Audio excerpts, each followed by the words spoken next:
What's going on, everybody? Jorge Aquino coming to you live and direct. It's Tormenting Tarmac, podcast where the enthusiast never dies. I'm very excited. I'm very excited. It's my first podcast in like 2.5, 3 weeks.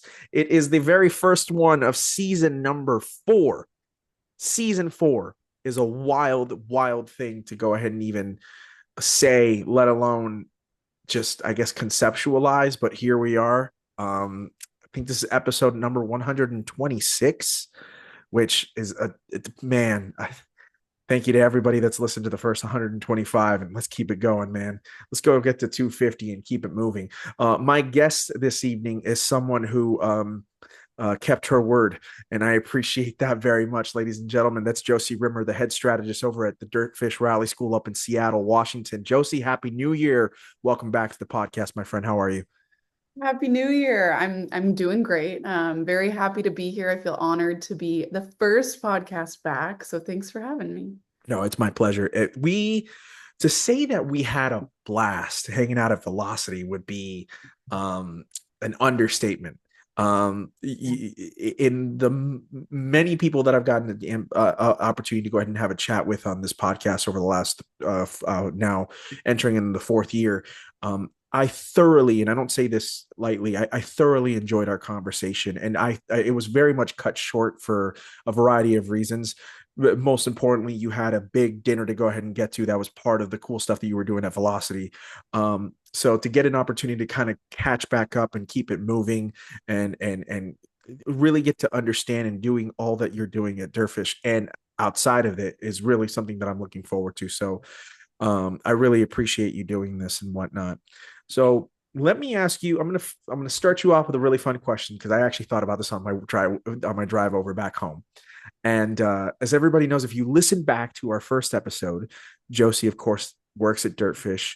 Um, DirtFish owns one of the cooler collection of rally cars the world has ever seen, and and it's the real stuff. It's not the it's nothing fake. It's nothing a copy or anything like that. It's the good stuff. Mhm. So we have exited the holiday season, Josie. If you were Santa Claus, because Santa Claus can be a dude or a gal, however you want to do it. Shout out to Noel on Disney Plus. Um, what would you choose as your, I guess, Rudolph car to pull the sleigh? Oh, that is such a good question. I just, it hit me when I was rolling over here, and I was like, "Damn, that's good," because I want to know. Man, that's a good one. My gut immediately, when you asked the question, said the Delta S4. Hmm. Interesting. Okay. Okay. Do I have a reason other than it being an incredible car that goes crazy fast? I don't know. That's what popped into my head. I like that though. That's a great question. Imagine just like a fleet of Group B cars just hauling a sled. Maybe that's On our photo sled. shoot for next year. You might have just Oh, inspired some content.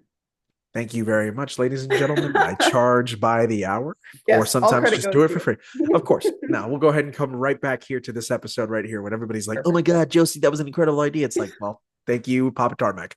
Um, Trademark. but Mhm. basically, I'm here all week, ladies and gentlemen. Um, I like the Delta pick. I do like the Delta. The Audi was what was kind of come popping into my head when I was thinking about it, when I was asking myself that question. You know what I mean? The Audi, the Audi, here's the thing about the Audi. It can be anywhere at any time doing Uh-huh. anything and be the perfect car to be doing it, or at least look like the perfect Facts. car to be doing it. That car is just, whether you're into the legend and the lore of it all, or it being trailered by its road car, brother, sister, Audi Quattro. I think that car has so much spirit, but they Hmm. all do. I will say, like, no matter how cheesy this sounds, the day those two showed up in the same shipment when they showed up to Seattle. So the Oh, they Audi came and together. That's rad. Okay, I did not know that bit. sorry, getting a It's phone call, okay. It's all interrupting. Let good. me Miss turn Rimmer on is do a not very, very popular gal, so that is turning all on do good. not disturb. Sorry. No, it was It's all spam good. risk, so I'm not popular at all. Um, but when those two cars showed up, I walked in knowing that I would be floored Hmm. But when I sat in the seat of the S4, there was something so I don't, you could like feel the people that had driven the car. I don't know how to explain it without sounding a Cheesy, right? little But crazy, a yeah, little cheesy, but um, and I don't know if it's the fact that I mean, the doors, I don't know if you had the chance to open and close the door on the S4 at Velocity, but they're like paper thin. You know, you're sitting in this car, like imagining going 120 miles down yeah, a forest road with the fuel tank directly behind you. So in the case of a fire, you're rolling in a bomb. Yeah, as that's we it. stated. Hmm. But there was something so like, yeah, visceral about that car. It really I think we all know to respect the Audi. Yeah. And then the more you look into the S4, you're like, dang, no, this is it too, you know? Yeah, you know what I think it is, and I think you may have swayed me, because when I think of Santa's sleigh, I don't necessarily think of Comet, or even um who would it, or Donner or Blitzen up in the front. I don't think of those guys. I think of Rudolph, and when I think of Rudolph, I think of a little bit more wild, a little bit more loose, a little bit more just carefree. And Sure.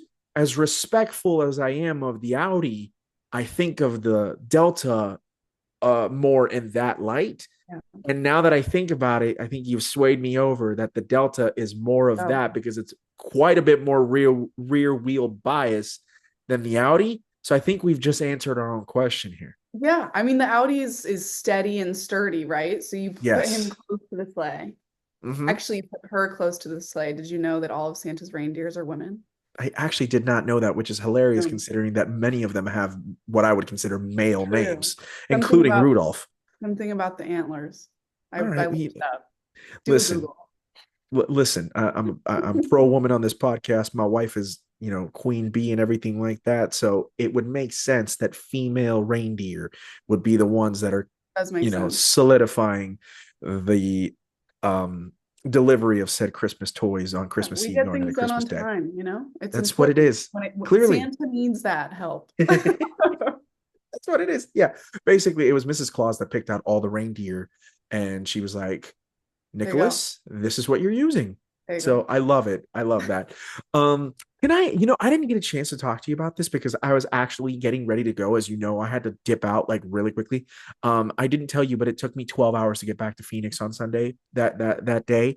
But I killed it. Like, I was great, but I almost died when I got home because I was so tired. But I was gonna say I'm impressed that you made it. I didn't stop. And I went to work next day like an absolute Oh, maniacal man. My legend. wife, my wife looked at me. She's like, "You're going to work today?" And I was like, "Yeah." And she's like, "Why?" And I was like, "Honestly, I forgot to ask for it off." Like, Yes. that's really what it was. It That's sneaks up on you. It really It does. does. I had taken off 2 days prior to that. But Yeah. as you know, because you were so kind to go ahead and get me all squared away with this, I got a chance to go ahead and go out in one of the BRZs Yeah. that you guys own, that you guys had there. So Yeah. thank you so much for setting that up. My driver, who I believe, was it Adam? I think Adam was my driver, right?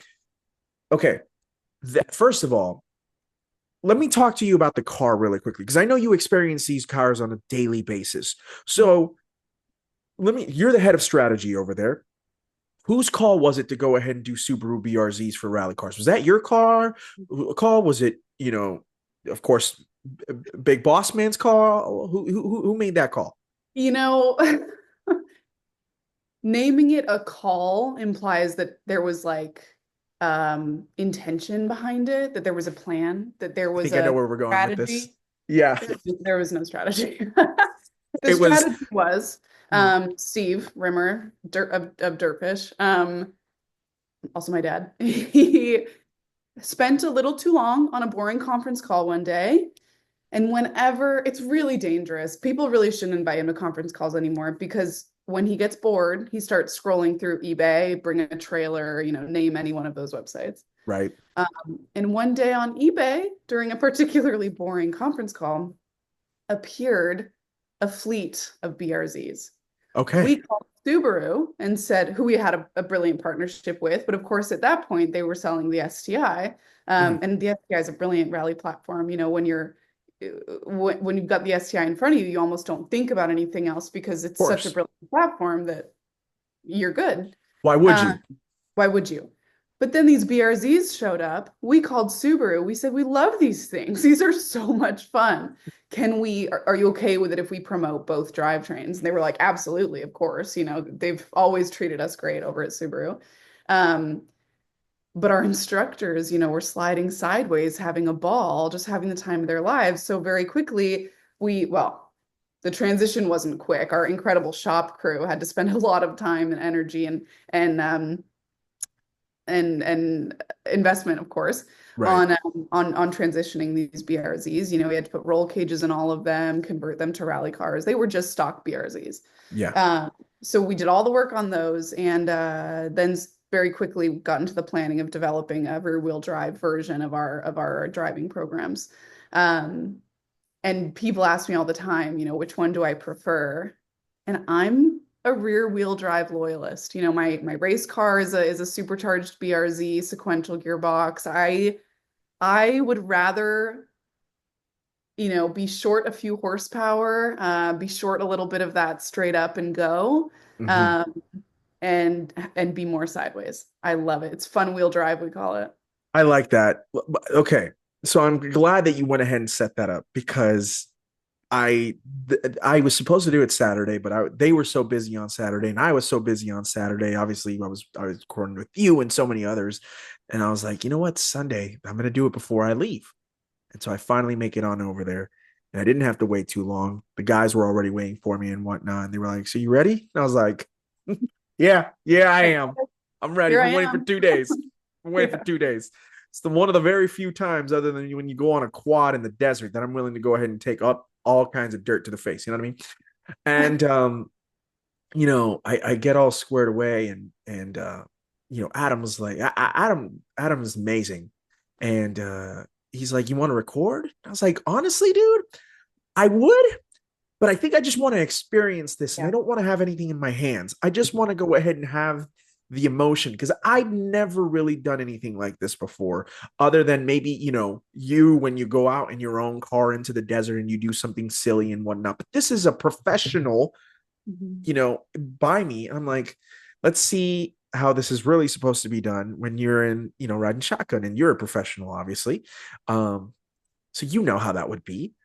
Um, those BRZs are Mhm. truly special on the dirt, man. It's quite amazing. And mind you, what I want people to realize is if you've never been to Velocity, you need to go. Shout out to them. They're going to be holding it again June of 2025. I hope you all can make it. I won't be able to because it actually ends the weekend of my wife and I's wedding anniversary. So as much as I'd love to go this year, I want to spend it with my wife. So hopefully 2026, that's the move.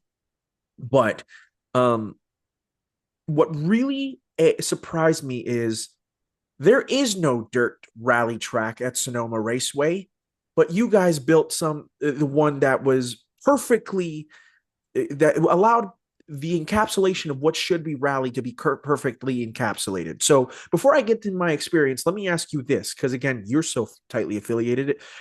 Um, when you guys are designing a track, that's not really there. What's the first thing that comes into mind to go ahead and create something like that to go ahead and make it be like, okay, this is going to be sick as all can be? Well, I have to give, excuse me, whoa. I have to give a huge shout out to Ulf Henriksen.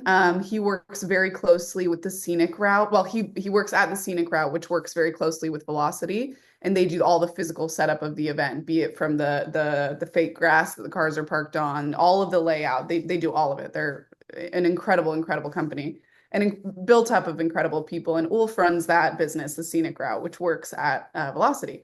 Mhm. And Ulf is Swedish.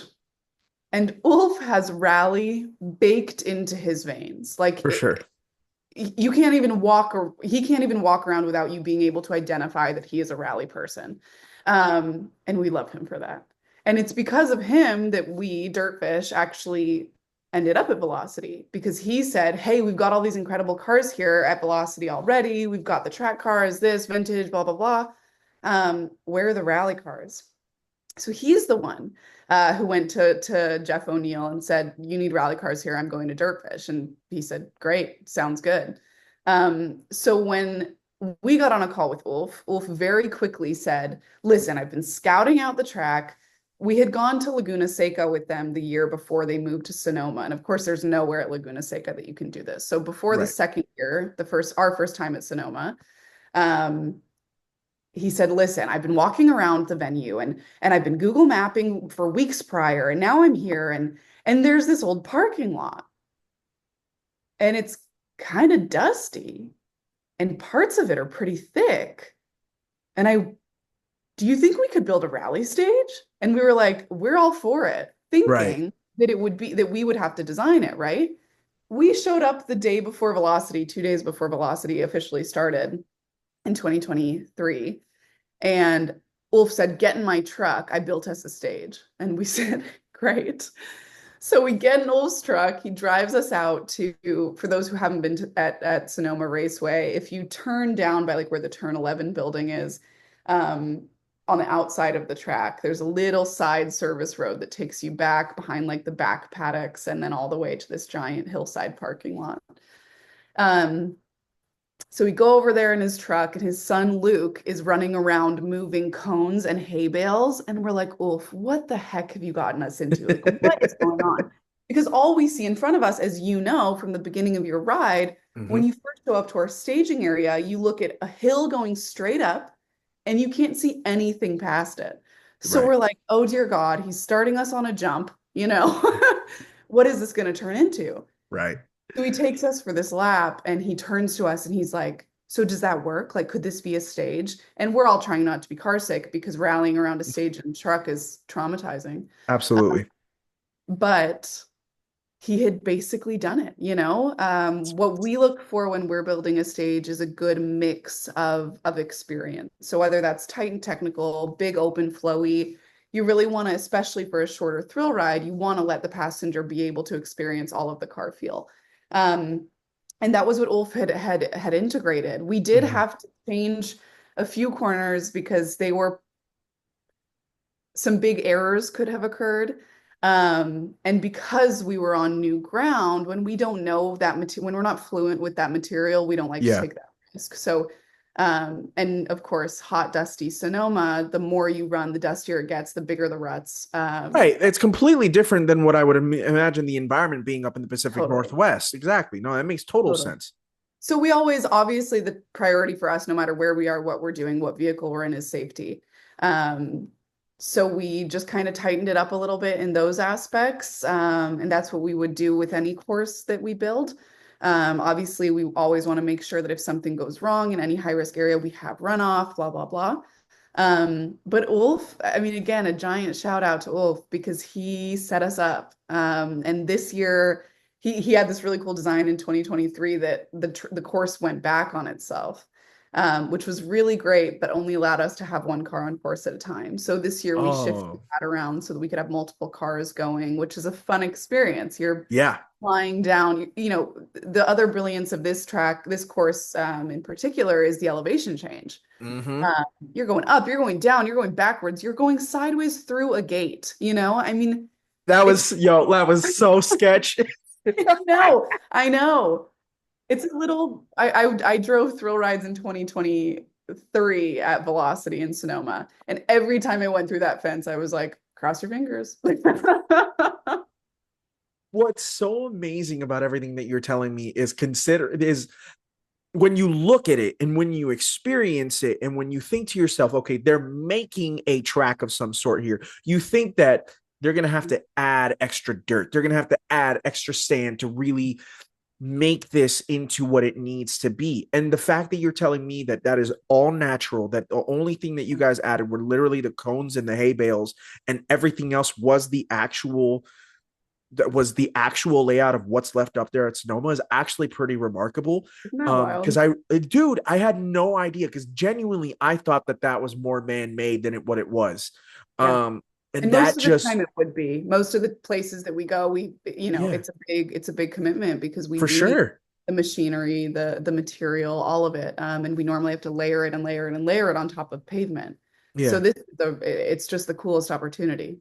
Yeah, no, well, that's what I'm saying. Shout out to Ulf and his mind, his brilliant mind to go ahead and find something and say, Yeah, I can't. I'm just gonna do the most terrible Swedish accent ever, but he's like, yes, this is it. This is it. That I was kind have, of French, I think, but I'll take it. You know what? French people make great rally drivers too, so it's all good. The hood that's still true. loves the French as much as they love the Swedes. Let me tell you that right now. Here's what was okay. So I went out with Adam, who, boy, boy, can that man drive. Shout out to Adam. I hope he listens to this one. You My will. brother in Big time. Christ. Use a bad mother. Shut your mouth. Let me tell you, because we go up. Okay. Here's the thing.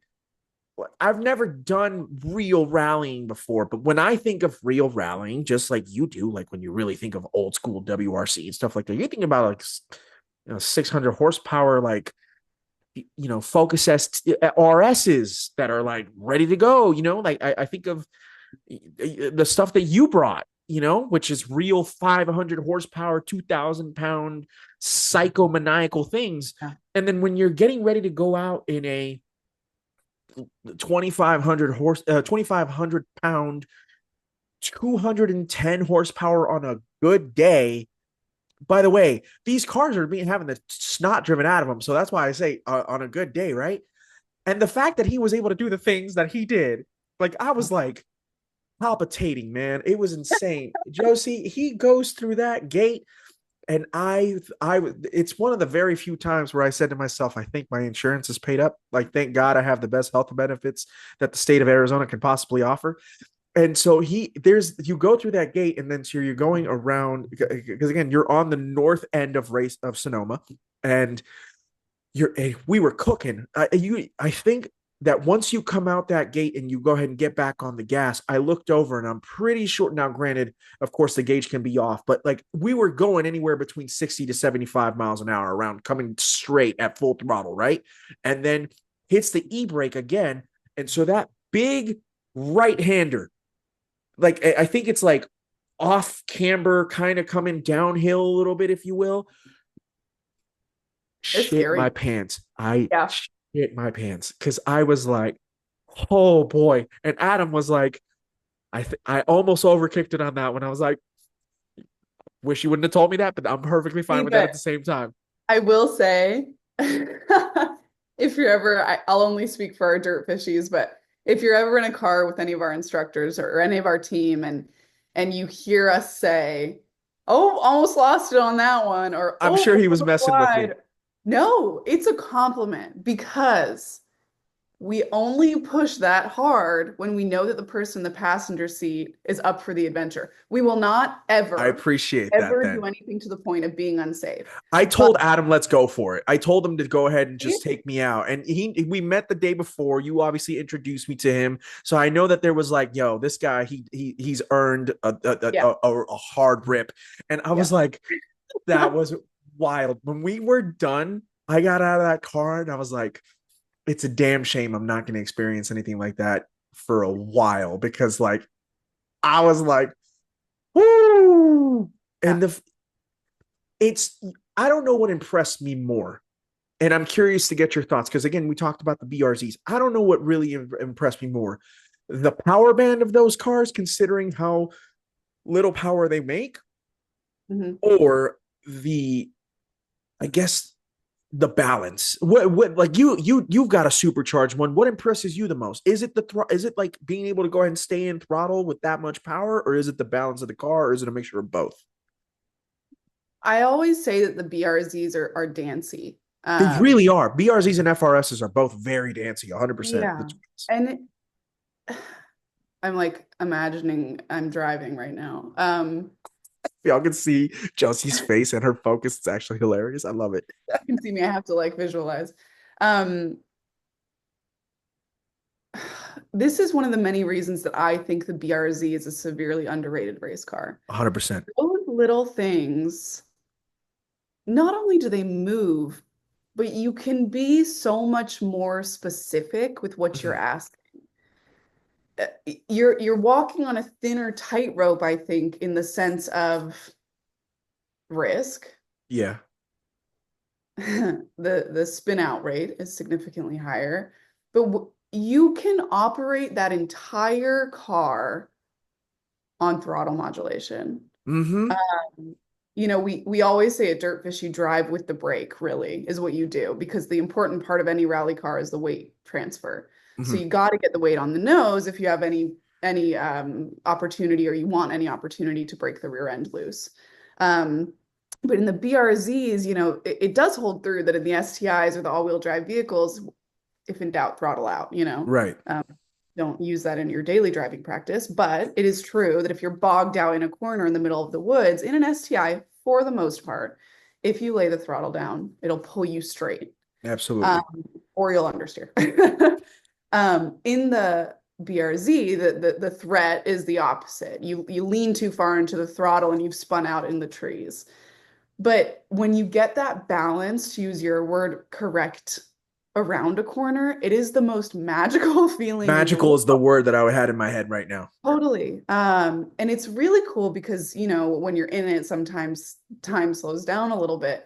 And you can even get that feeling of, I don't have enough rotation to carry me all the way to the end of this corner. Right. Let me just lean in a little bit more. Mhm. And it responds immediately. I mean, I have a lot of respect for those cars. I think they're severely underrated. They're so good, and it's Subaru and Toyota. If you're listening, for the love of everything that is good in this world, please, if we can up the power just a bit more, like if we can make like a really hot, like I'm praying for the day, and I all of us enthusiasts keep saying, like, if Subaru would only go ahead and at least put a WRX engine into the BRZ, and if maybe Toyota decided to go ahead and say, you know what, we're gonna put the 3 cylinder from the freaking GR, from the GR Corolla in there or something, because it would be, I mean, you'd be cooking, man. You'd I be will cooking. I will say the supercharger does that job pretty I'm well. sure it When does. I first got in that car, I was like, "Oh no, this is the real deal now. We're not messing around anymore." That my first time driving it, we were able to do a little test day at Dirtfish prior to, it must have been the Olympus rally in 2023 before I had my surgery. And it's supercharged. You expect it to feel different. Yeah. But that car got up and that car went. I was Yeah. like, okay, okay. Can I ask you a question? Because obviously you probably have to go ahead and put a lot of input in how you want to go ahead and set up your rally car and stuff like that. We see a lot of rally cars all over the world always have different type of powertrains and stuff like that. Are you more biased to having a supercharged engine in your car, or do you, because like, an STI is turbocharged, and a lot of the Dirtfish fleet, the collection, if you will, is also heavily turbocharged. Where do you lean more towards? I would say that a turbocharged Group B car is different than a now turbocharged car, but Slightly, just slightly. oh God, yeah. The only They're oh, psychopathic. yeah. Let's just be real. Uh, I don't I wouldn't say I'm partial to it. I come from a horse background, and the horse background says every horse has something to teach you, and Mhm. you can never ride any horse the same as the one you rode before. Oh And so I wow. carry that into the cars. You can't expect the same thing from even if you've got two all-wheel drive turbocharged cars sitting directly next to each other, even if they're two perfectly alike two Dirtfish STIs, you put them next to each other, they will drive differently than the other. Hmm. Um, and so for me, I like that game part of it all. I like the sitting in a different vehicle, putting it on the same roads and seeing how you as the driver have to respond, have to react, have to adjust yourself the same way that you can't get on 10 horses and expect any of them to need the same thing from you. They're all going to need something different. And every vehicle to me is the same. So when I think of what I'm partial to, I'm more of an experienced person. I like to feel the vehicle out, see what it needs from me, Hmm. so that I can get what I need out of it, and then move from there. I like the test that provides. But of course, if we're asking straight up, it's more fun to drive a supercharged car. Well, I mean, you get the immediacy, because the supercharged car, the way I view it, obviously, yeah, it's a power adder and stuff like that. But the way that I view a supercharged car compared to like a turbocharged car is it's NA plus, because you're still, it's the immediate throttle is closer to what it is in an NA car than, having to wait for boost in a turbocharged car and whatnot. So I always feel like people are saying that when people say it's like, oh, I don't need, I just want it purely NA. It's like, nah, man, supercharged is kind of close to that, to be quite honest with you. Now, of course, there's some superchargers that act very differently. Some are extremely aggressive, and it depends on how you have them set up. But considering that and please correct me if I'm wrong, but I feel like when you're put like in your BRZ, for example, it's just a supercharger. It's not too many more engine mods that you had to go ahead and do to make that car quicker, right? So it's basically almost a stock powertrain, but Right. just with a Yeah, air quote. supercharger on it. Um, yeah, that car specifically was a little bit of a test car in the Mhm. sense of how much can you mess with Right. uh, in this vehicle before you cause problems. That car has been through a lot of iterations. It's actually Mhm. the sister car to Leah Block's BRZ. Shout out to They're Leah Block. they yeah, love her. They started the exact same, had some of the same techs working on both of them, and mine was kind of the experimenter for what eventually Derek eventually built Leah's car out to be, which is a fabulous, fabulous build. Um, so my car has a lot of quirks, before my car's also been through a lot of people, it's not purely my car. My brother raced it several years ago, and after he raced it, our chief instructor, DirtFish Nate Tennis, raced it for a season. And then it fell into my hands sort of the following year. So it's been through a lot of drivers that all have their own feel and preference. I will say that Nate and Claudia, his co-driver, Claudia Barbara, um, they did a lot of the grunt work in terms of um, testing it and in terms of putting it through its paces. They unfortunately had a lot of failures with this car because they were in kind of that testing phase. But of course, they're both incredibly talented humans, and so they made the best out of it. But yeah, I love my race car, but there's a lot going on. I'm sure. I'm sure. And not every car is perfect. And when that, hashtag because race car comes into it, boy howdy, it's always a hassle and a half. Um, we mentioned Leah Block, and today is January 8th, so I believe January 3rd we would have celebrated, or well, yeah, no, celebrated the life of Ken. Shout out to Ken Block. He would have he passed. I think January 3rd, 2023. So it's been 2 years since we lost Ken. So big ups to Ken Block always. I don't know if you know this, but we of course have Barrett Jackson Auto Show, or the Barrett Jackson auction here in Scottsdale in the next couple of weeks, which I'll be at. Hopefully you'll be there, or maybe I don't have plans to be there, but I could be convinced. maybe we should try and convince you to come. But the Huna truck is going to be actually up Yeah. for sale over Yes, at I the heard that. auction, which I think is amazing. Highline Auto Show, which is one of our biggest cars and coffees here that we have in the Phoenix area. Actually, they Barrett Jackson brought out the Huna truck to Cars and Coffee this past Saturday, and boy, howdy, where people were like, "Oh my god!" So shout out to Yeah. Ken and the Block family always. You talked about adjustment when we were talking about the BRZ, but you also talked about it yourself because I remember you mentioning you had your hip injury and you were still recovering from that and whatnot. You're an athlete, you're an equestrian, and now you're a race car driver and whatnot. When you suffer, whether it's an injury or whether you have injuries that build up on you like that, Josie, over time, that require you to take some time off and have as deep a surgery as you did, when you finally get back into the competitiveness of what you do, what's the biggest thing that you as an athlete or as a race car driver you have to overcome to get back and know that, hey, hip, it's going to be okay. This is what we do. You're brand new. Let's have at it. Like, what's the biggest thing that you feel you had to overcome in the last few months as you continue your recovery and your rehab? Yeah, that's a great question. And I think like as athlete or not, what anything that any one of us pursue in our lives, like this comes up no matter what. Um, for me, funny enough, the hardest part has not been physical. It's been the mental side of things. Um, that is not to say that it wasn't a big physical challenge after the surgery, because it was. I think I was bedridden for, I don't know, maybe 6 or 7 weeks. It's a long time. For the first month after surgery, I had no ability to move my lower body on my own. So I had my incredible, amazing, loving parents. I moved back in with them, and they physically, if I had to get up, had to lift my legs and move them off whatever bed I was on. And I couldn't move my leg any direction more than 20 degrees. Mm. So it was like this very careful moving. And yeah, I won't lie, like that was a pretty painful process physically.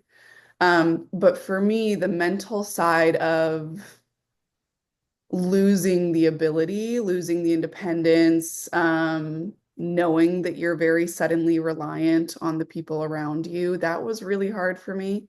And now that I'm slowly, I mean, I'm almost 10 months in to my recovery, and I just now have been able to start working out on the stationary bike just now. Uh, Wow. so this has taken a really long time.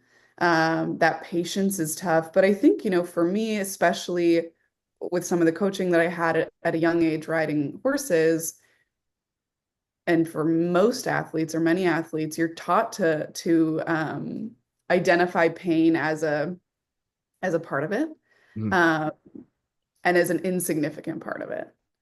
So the voices of some coaches in my life ring in my head of push through, power through, don't succumb to it, and in some ways that's good, Mhm. but I have been forced so aggressively this year to pause on that thought.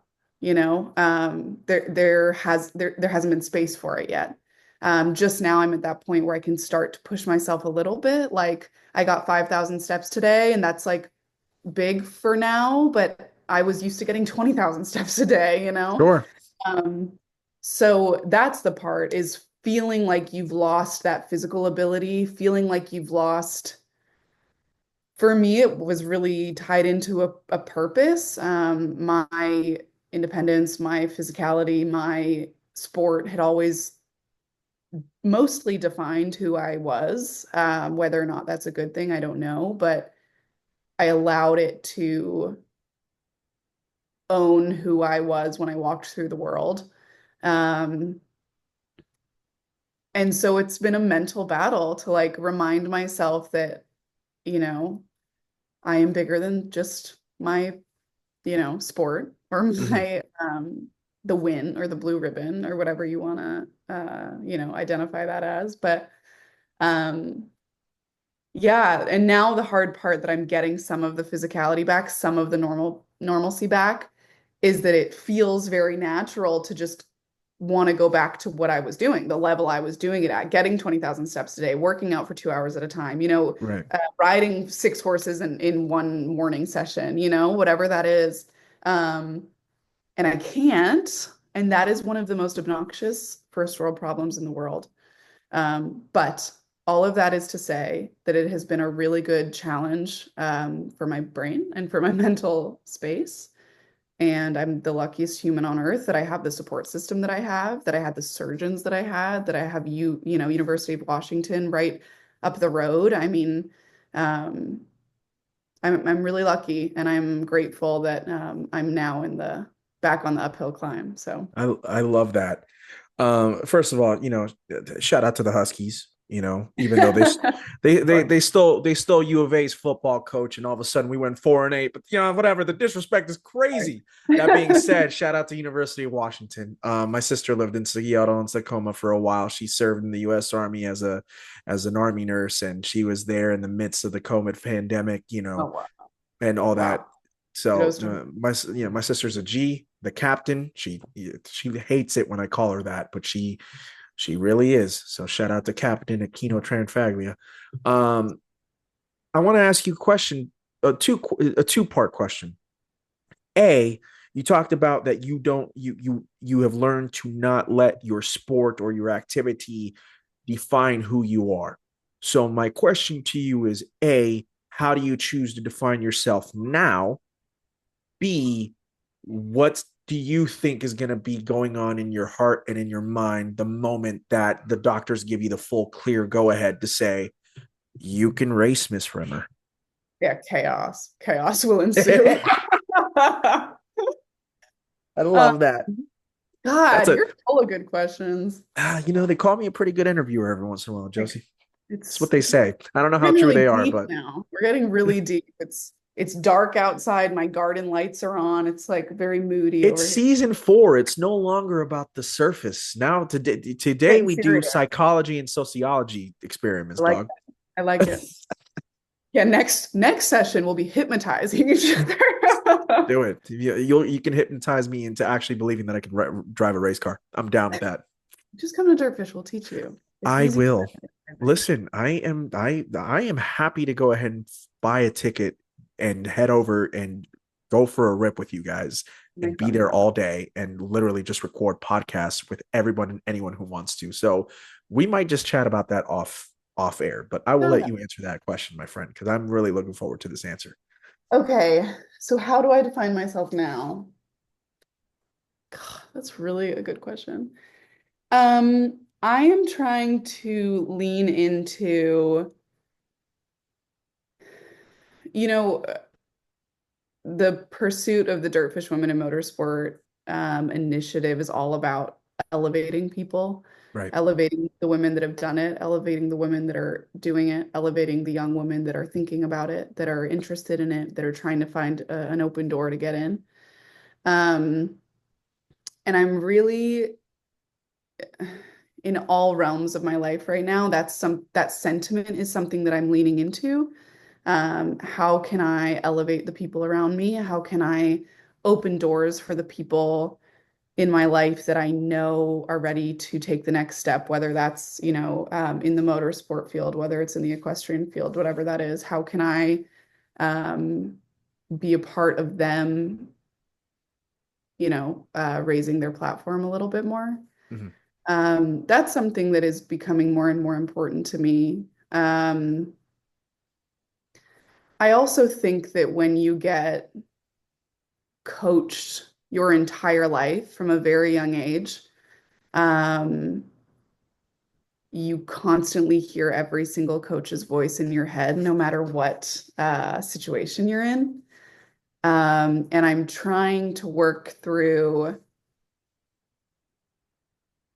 how can I put those bits and pieces together to sort of fuel myself rather than fueling my athleticism or my sport or whatever that is. Um, so I don't know. I mean, in terms of like a one word title of how I want to define myself, I don't know that I have that. What I do know is that I'm working through a lot of um, the stuff that you end up adopting or acquiring through all those years of coaching. Mhm. Um, I'm working on being a better, leader in terms of like at Dirtfish and within my professional world. I think that um, I'm learning from my female mentors. I'm learning from the women in business around me. Um, yeah, I just want to be an elevator. I just want to do things that provide a taller platform to lift the women up around me. I like that. An elevator. That's a good one. I was gonna say goddamn legend, but I think elevator works just as well. There's none of Um, that going on. That's I don't know you. about that. That's thanks, dude. I mean, coming from you, it means more than you'll ever understand. Let me tell you that right now.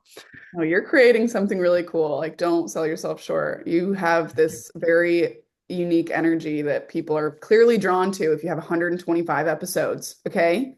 So take the That credit. I appreciate that. I think it's more so that people are just nuts, but I'll take it any day of the week. I appreciate everybody. Let me tell you that right now. And anybody who's listening, I love you. Um, we brought up women in motorsports, which is something that we really wanted to go ahead and chat about and whatnot. That of course you're holding. Which one is it now? This coming up in May. Is Or this the fourth? So you know, I, I'm happy first of all that we're going ahead and doing this on camera. Because unlike last time where we were chilling out in Sonoma, and what was one of the cooler atmospheres I've ever been at, with the sun literally. I mean, you remember, sun was dropping right behind us. We So had crazy. Project Midnight ripping behind us. We saw the Apollo We ripping. were also delirious, so that made for some interesting Facts, conversations. Yeah, facts. It's still one of my favorite conversations I've ever had on this podcast. But we talked about the women in motorsports and everything like that, and I bring this up because I think if people listen to you, they think to yourself, you're like really wise, you're beyond your years and whatnot. And then when they look at you, I don't think people realize how young you actually are. So, like, to me, the fact that you're so ahead of your years mentally, spiritually, emotionally, and all that, I find it fascinating that you go ahead and, you know, carry yourself with such um prestige. Yeah, prestige. I'll use that one. I think that's a good one. So I bring it to you in saying, you at a young age and all the people that you were surrounding yourself with when you guys started the Women in Motorsports initiative 4 years ago and doing your summit, like, to be doing that at such a young age, that's a tall ass task to take on. Like, and you did it flawlessly and you continue to do it flawlessly. Like, we know that how much it means to you, but what does it take to pull off something like that, especially when, respectfully, and I'm sure you had to have thought about this, and I'm just going to address the elephant in the room. When you're younger than everyone else, but you want to go ahead and push yourself as a leader, how can you go ahead and get people to follow you when they might say to themselves, not me, but they might say to themselves, well, what do you offer? And then they come to realize Josie Rimmer is actually the shit, but like they don't know that yet, right? So I'm like, how do you overcome that? yeah. I mean, I will say that imposter syndrome is very, very real. Um, Right here, yeah, right here. I know exactly it's what you mean. gnarly. Mm-hmm. Yeah, it's gnarly. But and I also will say you said flawlessly. No, there's a lot of flaws going on. I'll tell you that much. But there are flaws, there are mistakes, all of that, but the intention is pure. And that is true for the entire DirtFish team. You mentioned, the people that we surround ourselves with. It is that is why DirtFish is what it is, period, is that the Right. people involved in DirtFish are like world's finest in my eyes. Yeah. Mm-hmm. And everyone says their team is the best team, but I'm going to claim our team is the best team. I mean, Um, you and I have one of our good friends together that has worked with DirtFish on a variety of occasions. I'm going to give him a shout out now because he knows I love him. Shout out to Dan Pilling, Danny P, always the man. And he's done so much good stuff with you guys, and he is such a quality human being. And that's the type of people that you need to surround yourself with when you are trying to go ahead and push what you're trying to push, whether it's DirtFish or women in motorsports. So you guys know how to pick them, and that's something I can yeah. absolutely respect. You know what I'm saying? Well, I mean, it's like what I was just mentioning with you. Like you put out good energy, Mhm. and good energy Thank you. people want to give you their time. They want to show up. They want to, be on your podcast. They want to talk to you. It's a joy to be around you because you have like that magnetic pull. Um, so I think it's like um it works from both sides. Dirtfish is good energy, so it attracts good people, but the good people, you know, at Dirtfish attract good things for it, if that makes any sense. So Absolutely. we have an incredible team, and the Women in Motorsport initiative is not just mine by any means. It belongs to all of Dirtfish and it belongs to all the women of Dirtfish. And one of our senior instructors, Michelle Miller, who's been at Dirtfish, oh God, probably for like 11 years now, 10 or 11 years. Not only is she a speedy driver, but she's a top co-driver. Nationally. She's amazingly talented and she's been my co-driver for a few events. Huge respect for her. But it was all of us at Dirtfish that sat down and said, what do we want this to be? How big can we grow this initiative? And I will be honest in that it's getting bigger than I blueprinted for. How uh, when you see that become like happening in front of your very eyes, how can you not be proud of what you've been able to pull off? I'm very proud, but I'm mostly grateful and humbled by the people who are willing to give us their time. I love that. The panelists that show up to our Women in Motorsport Summit, who are showing up because they hear our intention and that it is pure, and they have the same one. They want to give their time, their energy to, very purposefully interact and engage with sometimes the younger generation, sometimes an older generation, whoever it is, the people that come to our doors as the audience. That is what is to me really special about our summit, is that that can be really felt by the audience, is that the panelists are there because they want to push open the door wider to get more women into the sport. One of my favorite sayings is like, we're so far past pulling up another seat to the table. Let's Mm-hmm. build a new table. Come on. We all have Let's build a this. restaurant. Let's build a restaurant. Yeah, exactly. On the beach. Um, and I just think that that's the part that we're trying to do. We're trying to build the table, and every Mm-hmm. panelist that shows up adds another layer and adds another piece of wood to that table. And reinforces it and strengthens it. And my riding coach always used to say, you stand on the shoulders of your coaches, your trainers. And that's what all of motorsport should be, but especially for women in the sport who don't get to see the representation. Mm-hmm. If you think of it as a pyramid, we need to widen that base level, so that the next people who are stepping into race cars, or around race cars, or the 8-year-old girl that picks up a wrench for the first time, so that those people have the support system there. Um, but sort of to go back to the core of your question, which is what does it take to pull off an event like that? Um, Obviously, the bigger it gets, the more complicated it gets.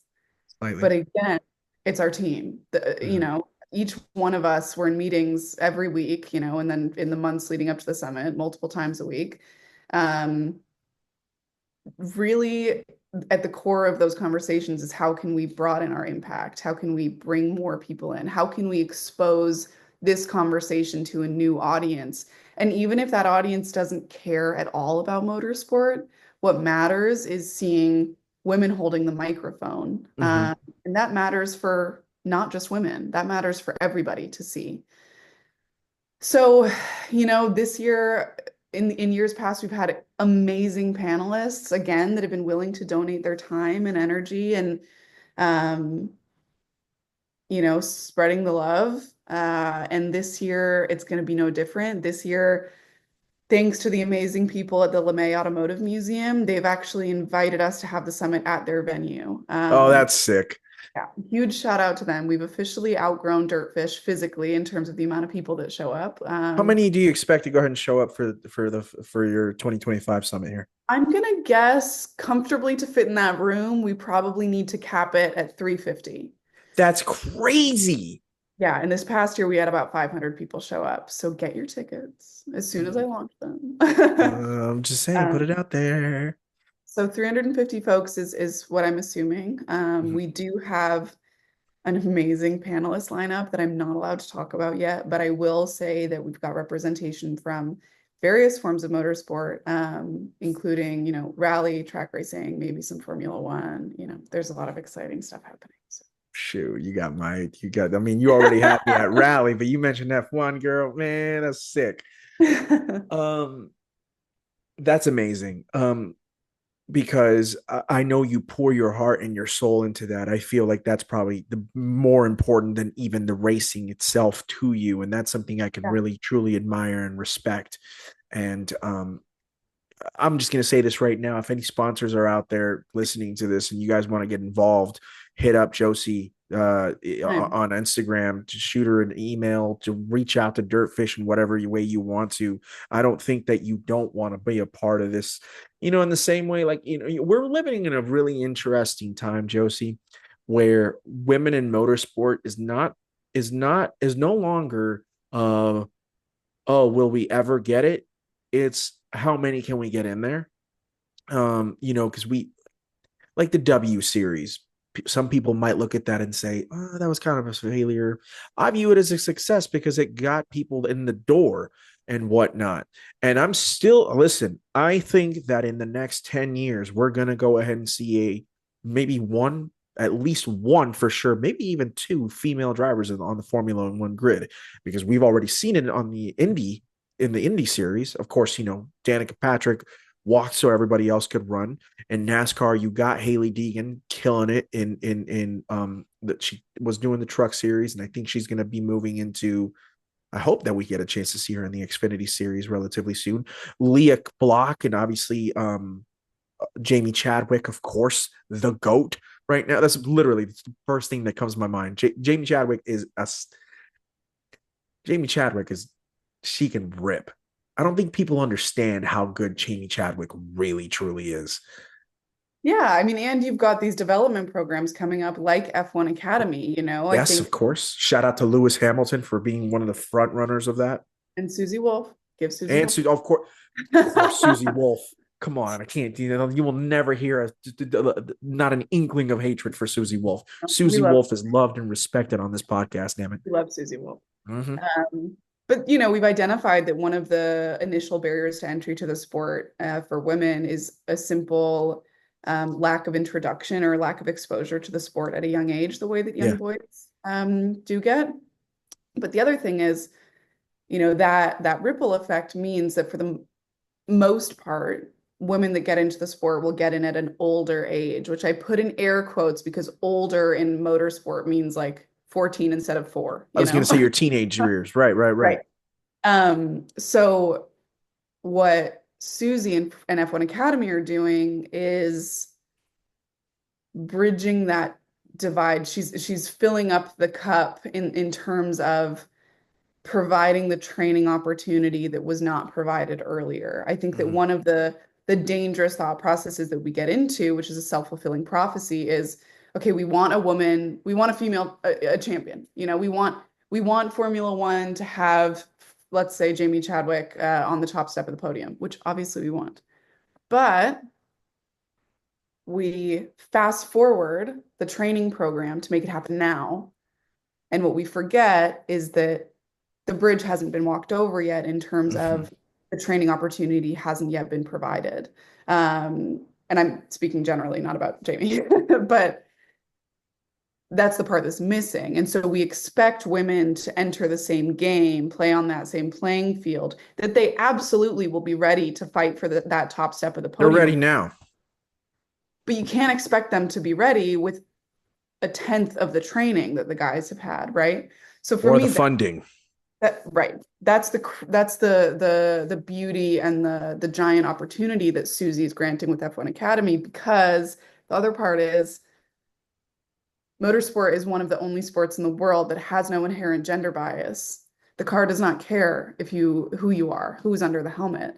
Absolutely. So to separate men and women to separate race series is not something that I love, because I know that those women can be beating those men. So Absolutely. Academy is great for is that it is not meant to be a standalone, this is always going to be an all women's race series. It is how much training can we pack into 2 years to get you up to caliber so that you can go stand on the top step next to Max Verstappen. Absolutely. I mean, Aston Martin, I don't think would have gone for Jessica Hawkins as their development driver on the F1 team had she not been as fast as she actually is. And by the way, if you're going to name drop Jessica Hawkins, then I'm not sure if they're still together or not, but either way, Abby Eaton, of course, was slaying on the Grand Tour. That was a Jeremy Clarkson hire, and Jeremy Clarkson's going to be the first person to tell you that Abby Eaton is just will annihilate most human beings on a racetrack. And those both of those ladies were both in the they were both in the W series while it was being funded and whatnot. um and I mean, there's so many others. We saw Lindsay Brewer, of course, do Indy Lights for like about a season and a half, if I'm not mistaken, and whatnot. There's so many others. I mean, I think there's a young lady who's on the McLaren, who's basically on that Zach Bianca. Brown recruited. Yes, yeah, Yeah. Bustamante, is that what it is? Oh my Yes, God. She's she's a gonna be big. beast. She's a She's beast. gonna be big. Yeah. Yeah. And so, like, and listen, shout out to Zach Brown because obviously, McLaren, winning the Constructors Championship. And I'll be all right, hold on. Before I forget, I may or may not have said some mean things about Zach Brown 2 years ago on this podcast because he pissed me off with Danny Rick. I have to Oh, now swallow everything and recognize I'm sorry, Zach Brown. I we apologize. all protect Danny Rick, We and do. that's just what it is. Yeah, it's true. It's true. And additionally, when you add in the fact that Oscar Piastri is actually so damn legit that you got to swallow your words. I put my foot in my mouth 2 years ago, and I'm just It's my okay. fellow We were American going Zach through it. Brown. We were Yeah, going through it. It's I okay. was. I was going through it, and I'm here to tell you that he is an amazing CEO over at McLaren, and Andreas is a fantastic team principal, and they flat out won the World Constructors Championship, and Look they at did that. their damn thing. So, congratulations, McLaren and Zach Brown. I'm sorry. I take back my words. There you go. That being said, you know, I guess let me ask you this: how close, how legitimately, because you're in the game, right? You got skin in the game. You see it all. You know so many of these young ladies, whether you know them personally or you know them like, oh, because you know the connections and stuff like that. How close are we to that next legitimate step in women's motorsport? Because in 2025, we're making strides, right? But there's so, I mean, you talked about we need another table, we need a full on restaurant. How close are we to taking that next major step of like, all right, now it's not a W series or an all women series. Now we're gonna see maybe one, two, three female drivers on the F3 grid, F2 grid. I mean, Leah Block is tight with Williams. Like, well, I would love to know from your perspective how close we are. I feel like we're closer than people think. I could see there are a couple of F1 Academy drivers who I could see on an F4 grid as soon as 2 years, That's as soon as close. a year or two. Um, in the rally world, the big question is always, why aren't there more Michelle Moutons? Mm, Which is a good question to have. Um, in the US, we're seeing a rise of women in the co-driver seat. mhm. But the amount of women in the driver's seat is still pretty low. So that's something that we're trying to change. I would say F3, F4, you're gonna see a woman on the grid in the next 2 years. That's woof. That's what That my we're gut says. Can I take a moment to go ahead and give a shout out really quickly to one of your homies, like one of your tight homies? I want to go ahead and shout out Michelle Abadi, who I met over at Velocity. Such a G. She's a G. I love her. Um, and Michelle is Michelle is one of those athletes that has it. Not mhm, just the sheer speed, which she has, but she is such a well-rounded human and human in sport. mhm. Yeah, there's nothing I wouldn't do to get her where I think she deserves to be. I'm hoping that she does. I want to And I make sure will that she got say, a shout out I'm because, not like, I allowed know to that, say yeah, I'm not allowed to say anything in detail, but I will say that Michelle and Dirtfish, we have some very exciting projects coming up together. So keep an that's eye. you love to see it. You love to see good things happen to good people and good people who have, it's always better to go ahead and root for people with a lick of talent, good people with a lick of talent, than it is dicks with a lot of it. I mean that's obviously comes that's a duh, right? But it's the god honest truth. Like when you are a better person than you are an athlete, you're still a better person to root for than someone who doesn't have the greatest personality in the world, but they have all the talent in the world. If you could go ahead and just balance that out, or if you could just be as good as you are, talented as you are, just a person, boy howdy, and Michelle Abadi is Yeah. massive talent and fantastic person. I can tell you that off of 20 minutes chatting with her and you when we were there. And no ego. No No ego at ego. all. We No ego were from you either. we were Michelle was driving some of, like, as we've mentioned, some of the cars at Velocity. Mhm. And just in case folks don't know, some of the vehicles that we're talking about, like these are the real deal. They're not replicas. They like Yep. have Hanu Mikola's sweat on the steering wheel. Um, and Michelle was out. We also sell passenger thrill rides in those Group B cars for the entire like 20-minute track session. It's wild. So Michelle was out in the Lancia 037 and she had a paid passenger in the passenger seat. I think she did maybe 2 or 3 laps, and I was standing on the pit wall, and she came moseying back into the pit lane, and our head mechanic Sean Medcroft poked his head in, said what's wrong, and she said there was just a little blip, there was just something, and she knew she had felt something, and she no ego, even though she had a paid passenger in the passenger seat, which is a big deal because he spent a Hmm. lot of money to be in that car for 20 minutes, and we're telling him that he's about to be cut short. Well, the good news was that the Audi S1E2 hadn't been out for that session. So Sean sprints back to our paddock, grabs S1E2, brings it down. Michelle, not even a flinch, hops right into the driver's seat of that car, looks around, gets acquainted, hadn't driven it yet, and tears away. The most vehicle empathy. She's such a smart driver. Hmm. And yeah, that combination of having no ego, of wanting what is best for the car, of knowing that, hey, even if I'm wrong, I don't know if this car should be doing that, and this is not my vehicle. Hmm. Um, Just you know, she's also so in tune.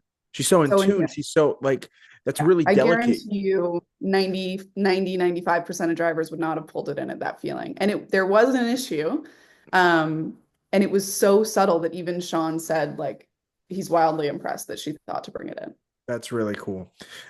Shout out to her because I mean I think she was so awesome and people should go ahead and absolutely give her a follow on Instagram because she's just super dope and I wanted to make sure that we gave her a shout out tonight. I don't know why it just kind of came to me and I was like, all right, Love well it. Love talking we're about gonna her. shout her out. So it's all good.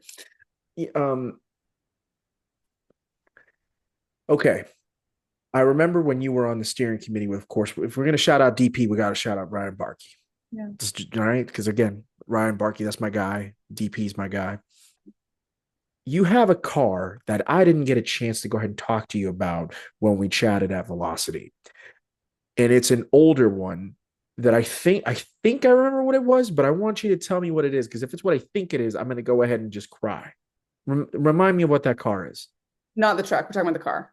We're talking about the car. Um, the car that you're referring to, I believe, goes by the name Lady Avocado. Mm-hmm. And she is a 1986 Merkur XR4 Ti. Essentially the cousin of a Ford Sierra Cosworth. Yeah. Basically. Yeah. I love I her. love I love Sierra Cosworths and I Yeah. love Merkurs. They're They're a cool good as car. all can be. They're really Um, they're so sick. You know, I had a Focus ST, a 2014 Focus ST for like about 2 years. Put like 50,000 miles on it. Way too many miles in 2 years, but I don't care. And part of the reason why I really loved I had a love-hate relationship with that particular car. But part of the reason why I loved the Focus ST was because at the time the Focus RS was hot stuff.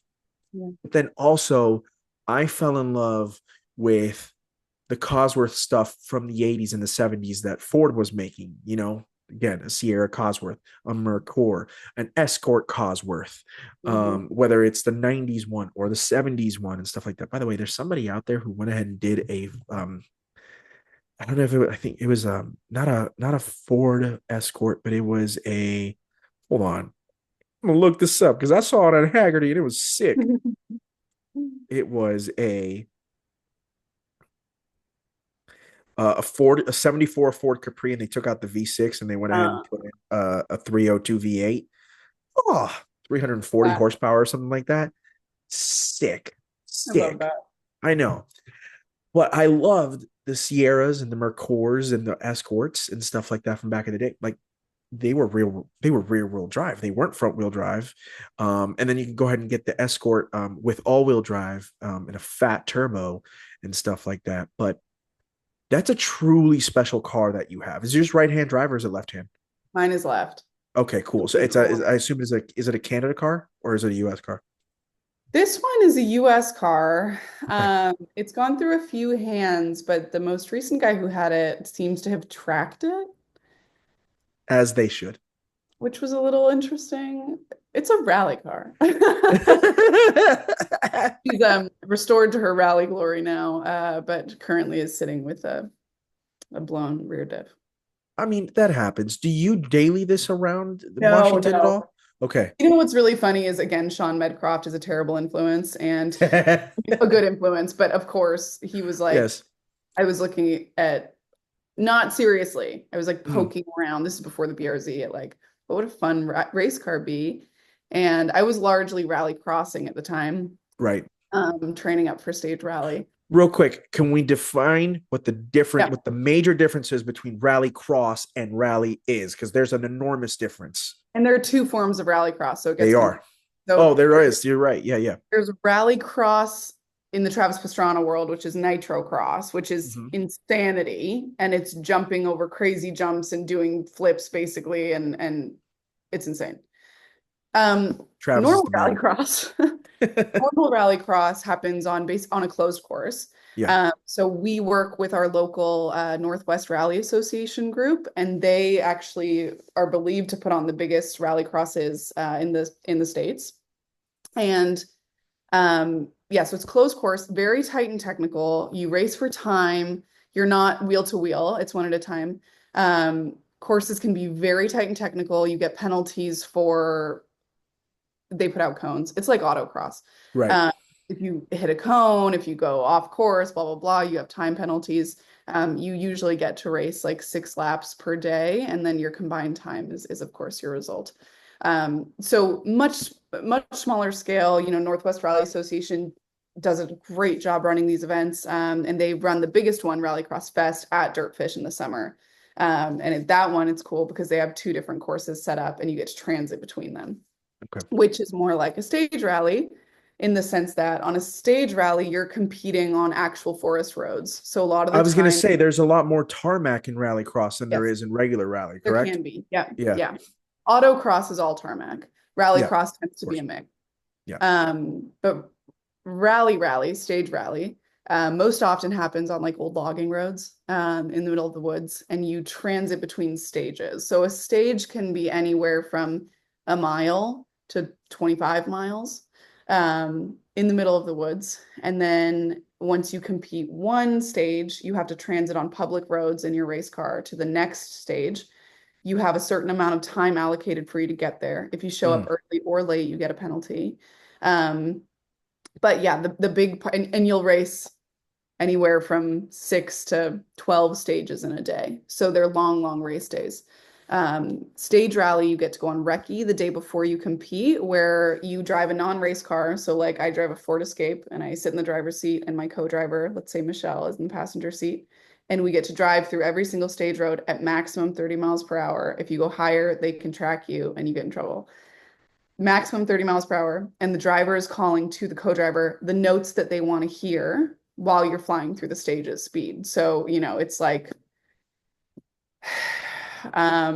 you need to call out every descriptor of the road too. So you would say like off camber, you rate the levels of corners. You could say like right 3 over crest into left 4, you know, those calls. And the co-driver, who's arguably crazier than the driver, is sitting there reading these notes throughout the stage, calling them to you at speed. So that's the difference. Stage rally is a lot faster. It's a lot higher risk. And there's a lot more requirements for your car. Rallycross, you can pretty much race anything. There you go. AmeriCore XR4 Ti. Bingo. I have more questions to ask you about rallying, but I want to go ahead and finish up with what we were talking about Lady Avocado because it is so cool. But then also, you know, okay, you're Gen Z, dude. What are you doing in an 86 rally car? Like that's what I want to know. I mean, Well, like the reason I I asked if never you would have were talking about my truck is because my truck is a 76 I F-150. know. Shout out But to you. I like the Yeah. classics. I No, don't I hear know. you. No, you know what? Shout out to my homies Harrison and Avery who went to SEMA with a 78 F-250 Highboy or whatever that was. Oh, And they cool. they restored it in a really, really cool way, like the Arizona desert style. And like I'll have to send you a picture later on. And they just chef's kiss that truck. Love that. So, listen, I remember there was this friend of mine that I went to high school with, and he had like a Chevy Scottsdale, Mhm. and his dad, I think, had like an early '70s C10. Like it's Cool. just like like that's what you Yeah. can't not love those pickups. You know what I'm saying? And like again, you got in '70s F-150s or F-100 trucks and stuff like that from back in the day. They are super mega sick. I don't, it's the same as like everyone's surprised by the music that I listen to. Like I listen to like George Strait, you know? That Never. doesn't necessarily surprise me, actually. Thank you. All my friends make fun of me. They're like, would you turn off the freaking country music? And I'm like, well, no, because it's better. But I don't know. I don't know what that love is. I'm sure it has something to do with the fact that, my dad is all my dad loves the cars from his Yeah, youth, right? And so I grew up loving those cars as well and knowing what they're capable of. And anyone in the rally world will tell you that, I mean, we could have a whole different debate on Group A versus Group B, but everyone in the rally world will tell you that that era of Group A and Group B were the very best vehicles. So I think my brain is just stuck in that time zone, and that's yeah. it. Okay. All right. Well, you know what? You brought it up because I actually was planning to ask you a question, but you already kind of brought it up, so you kind of must have been in my brain. Okay, Spooky. we brought up at the beginning of the conversation. We said, "Oh, what would be the best like Rudolph to go ahead and pull a sleigh and stuff like that?" Okay, Josie Rimmer. Doc Brown has made a DeLorean time machine, right? And oh my God, why am I forgetting his name? Michael J. Fox's name in the movie. Um, Marty is going to Okay. drive you to wherever you want in motorsports timeline history, Oh my God. Yeah, and no, you Group get A. to race in it. Group Oh, B, Group B is where you're going to go. Or actually, let me go ahead and ask you this: what race, whatever motorsport it might be, oh, would you want to go ahead and participate in, and what timeline? brutal. No, you can't pick. We're on fire tonight, dude. We're on fire. Brutal. This is a mean question because you're making me pick I'll give you three. San Remo. Okay, San Marino. All right. Inland. Okay. I only have one more left. I'm surprised you haven't said one that I thought you would say. What? You go. I thought you'd say Monte Carlo. Okay, so that's what's rattling around in my brain, right? But, Okay. well, okay. If I'm allowed to go back and race in that timeline, then yes, Monte Carlo. Okay, cool. Now Monte Carlo is less of a snow rally and it's more of an ice rally. So it's like meh, not a Yeah. No, I would go back in that yes. timeline and Then race yes, that. Yeah, with like everybody there yes, a foot away from your car, which is yes. sketch as all can be. Okay. Whew. I like that. Those are good How picks. can you pick? I do, if I could just watch Michelle Mouton drive, Hmm. oh, she's come to our Women in Motorsports Summit twice, and I know. You I've spoke begged, very highly of her last I've year. It was begged and awesome. begged and begged her to drive a car. And she's like, no, I'm done. I've done it. I've I'm done everything. retired. You know what? That's fair. Fine. Fine. Fine. I appreciate somebody who can keep a promise like that, though. Because like they say, "Oh, I'm retired," but then do it for fun. It doesn't. Sometimes when they say they're done, it's like I've done it all, and like it's like And to be that's fair, she it. has. She's done it Yeah, all. She deserves to retire. yeah, for sure. Even though Josie really wants her to go ahead and have her take a rip. Um, you know, I'm gonna get in on it on it with you Okay. because like I saw I think you may have seen Jack Ultramotive who was over at the Velocity Invitational with us while we were there. Oh Um, yeah. yeah, he was the YouTuber. He actually went into Huckster with Travis Pastrana on Sunday. Bastard. Right. But I love Jack. Been on the pod twice. Love that guy. He's actually out and I saw him. He went to the Dakar rally. Oh my God.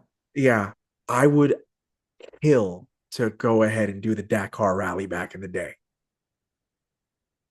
That would be I'm with you. sick. But I will say, people have this tone that like the Dakar has gotten easier. No.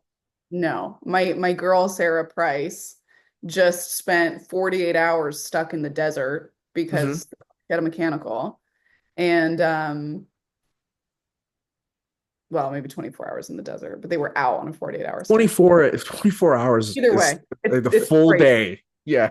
In Um, 2025, 24 hours and out stuck in the desert it's crazy. is a long time. It's a lot, and they've been having all these giant wind sandstorms. Yeah. So like we've got Colin Clark out in the field covering the event, and I'm sure they're all saying the same thing, which is it's tough out there right now. But I'm with Yeah. you.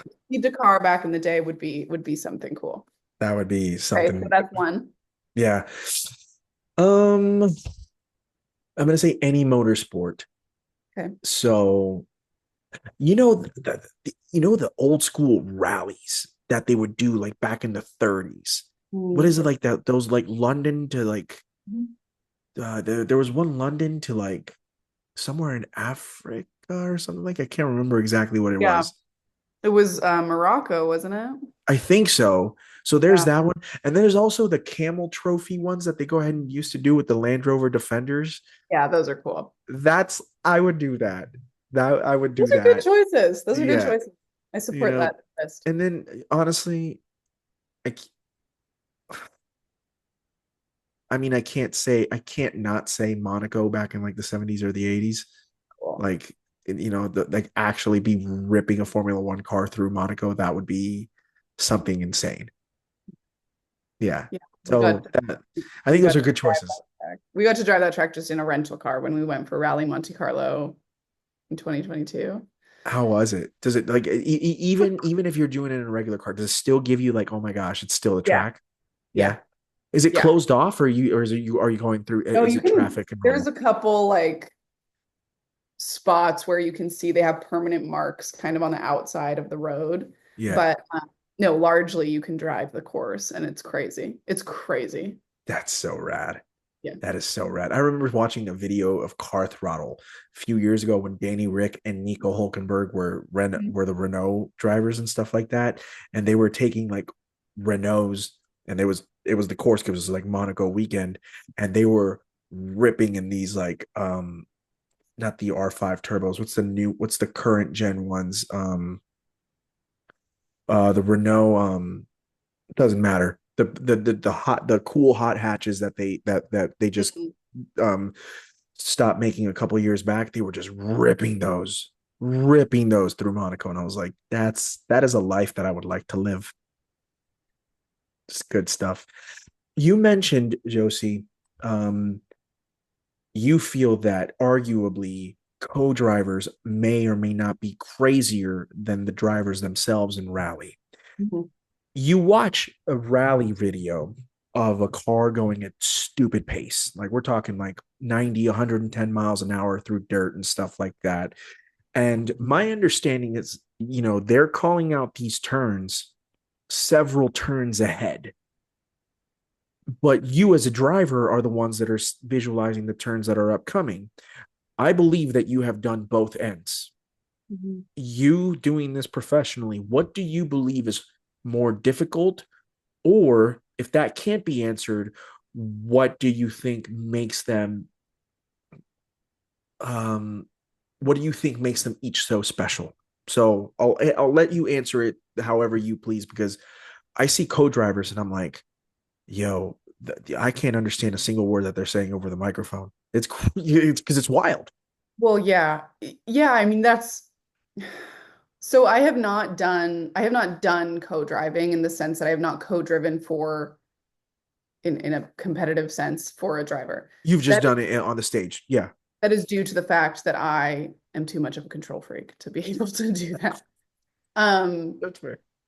I've done co-driver training because I Mhm. think that every rally driver should have co-driver training so that you Mhm. can speak your notes better and it makes you a Okay. better driver. So I've done co-driver training with the amazing Rhiannon and Alex Gelsomino, who are two of the top co-drivers here in the US. Alex was Ken Block's co-driver for many, many years. And Rhiannon was and is Travis Pastrana's co-driver. So big names, very successful. They know what they're doing. For sure. Uh,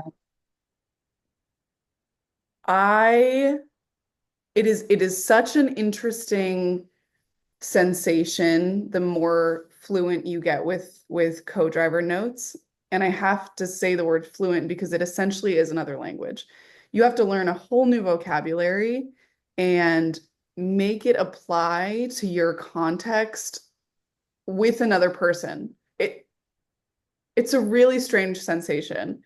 And the very strange part is that it's one thing when you're driving at 30 miles per hour on your recce laps, saying, okay, this feels like a right three, and there's about 200 meters between me and the next thing. So let's call that as a distance. Let's call it 200 meters instead of saying into. So we'll say right three, 200, left one, whatever. And you're calling that at a very slow pace. That's one thing because you have time to think through it. When you're flying down a forest road at speed in the middle of a stage, and the co-driver is rattling all of that off 20 times faster than how you practice, how you spoke it to them. You don't have time to consciously sit there and think, okay, what is Michelle telling me? Mhm. She just said right three. Okay, here's the right three, but now she's telling me about the left two that's just after it, and I have to be prepped. Oh, and there's a caution on that note, so I need to mentally bookmark that in two corners there's a caution because by that point she'll be on the next note, right? Mhm.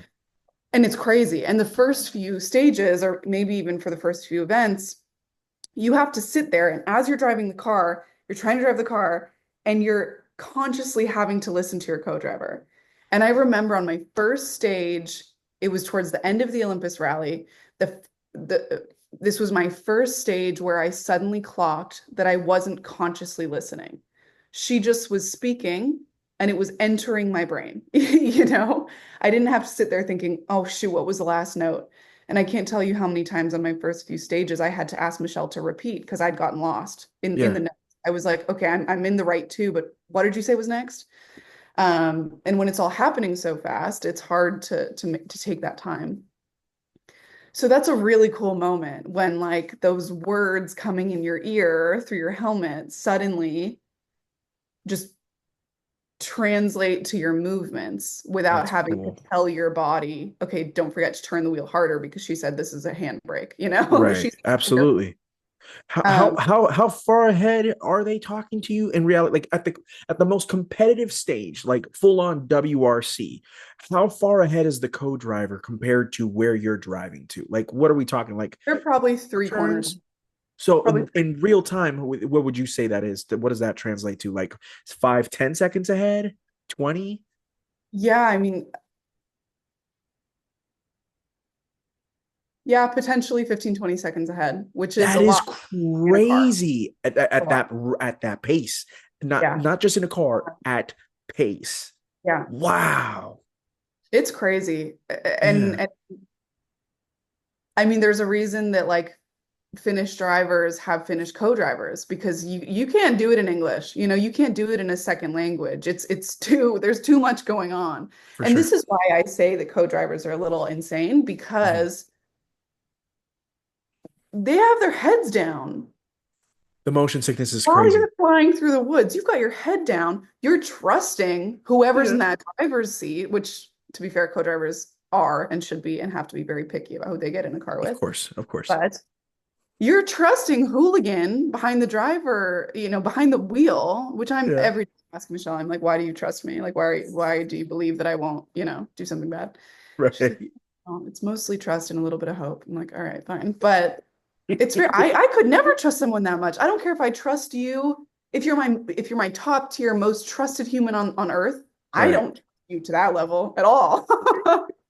And they're calling these notes. And like to make sure that she's on pace, she's looking up every once in a while. So she's like shifting her perception all the time. It's just crazy. It's Yeah. just crazy. I Is don't, it's like top tier. It's like AP calculus. It's close. It's yes, about as difficult as AP calculus. That's time-based crazy. calculus, time. Unreal. You're on a stopwatch. Yeah, it's too much. It's It's too much. crazy. I mean, literally. Okay, true story. During the holiday break, my wife, we were like, we went to go watch a movie, all five of us together, me, her, and the kids, and we went to the drive-in. We went to the local drive-in because we wanted a different experience. Our sons had never been to a drive-in before, so Love we that. went to go ahead and see Sonic the Hedgehog 3. Ace, if you haven't seen Sonic 3, go watch it. Free plug for Paramount, who's not going to be sponsoring this podcast, but if they wanted to, I'd be the happiest man on earth. Anyways, my wife decides, so obviously we take out the minivan, and Natalie wanted to drive. And my mother-in-law came with us too. And so my mother-in-law is a little bit older. So she usually runs in the front seat, which means your boy is riding all the way bitch in the back. And in a minivan, um, bumps can be Yeah. bumps Doesn't feel hard, good. but it doesn't feel very good, especially when you're in the very, very back seat.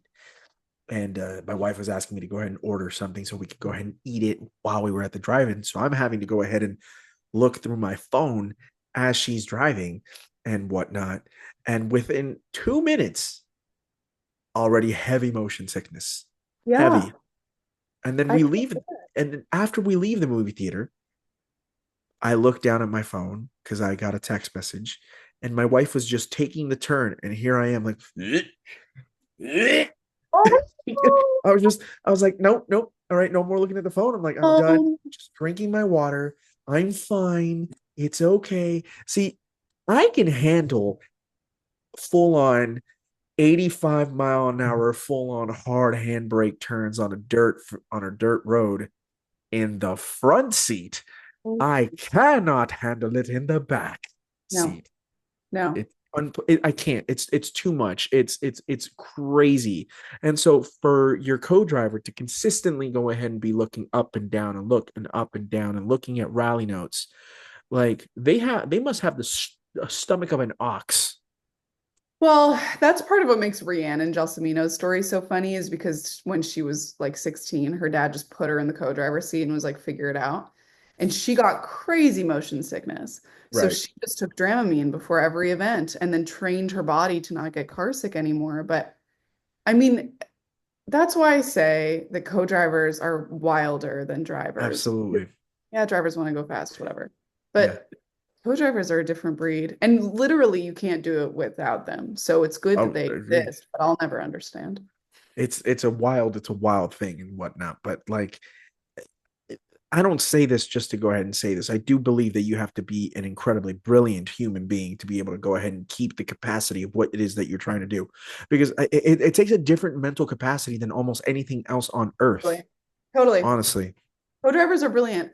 And when you get the real good co-drivers like Ree, like Alex, like Michelle. Mhm. Michelle and I were driving this night stage at the Olympus Rally.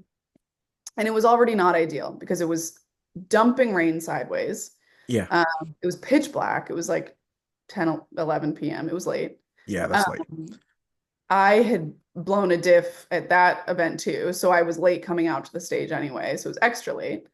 Um, Everything was fine. We're on the start line, ready to go. We're so excited about this stage. It's a really fun one.